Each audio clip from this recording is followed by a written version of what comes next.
বিএনপির সিনিয়র যুগ্ম মহাসচিব রুহুল কবির রিজভী বলেছেন, অন্যের জন্য গর্ত খুঁড়লে সেই গর্তে তাকেই পড়তে হয়। তার প্রমাণ শেখ হাসিনা।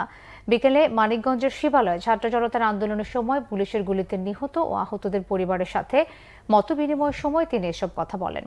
এ সময় রিজভী আরও বলেন, বেগম খালেদা জিয়াকে বিনা অপরাধে কারাগারে বন্দী রেখেছিলেন শেখ হাসিনা। গণ আন্দোলনের মুখে 2000 ছাত্র জনতা হত্যার দায় নিয়ে দেশ থেকে পালিয়েছেন শেখ হাসিনা। প্রভু ভারত তার সরকার টিকিয়ে রাখবে ভাবলেও শেষ পর্যন্ত পারেনি বলেও মন্তব্য করেন তিনি। আপনি যদি বাপের বেটি হয়ে থাকে তো আসেন বাংলাদেশে এসে আপনি বক্তব্য বিবৃতি দেন, প্রকাশ্যে দেন। এখন পারেন না কেন?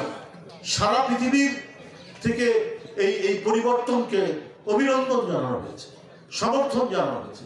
কি মুসলিম বিশ্ব, কি গণতান্ত্রিক বিশ্ব, প্রত্যেক জায়গা থেকে অভিনন্দন জানানো হয়েছে।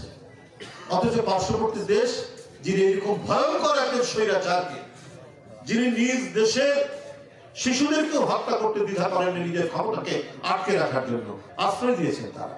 এবং তার জন্য যে কত কান্নাকাটি করছেন, কত মিথ্যা অপপ্রচার করছেন, কত অপতথ্য দিচ্ছেন, তার কোনো শেষ নেই।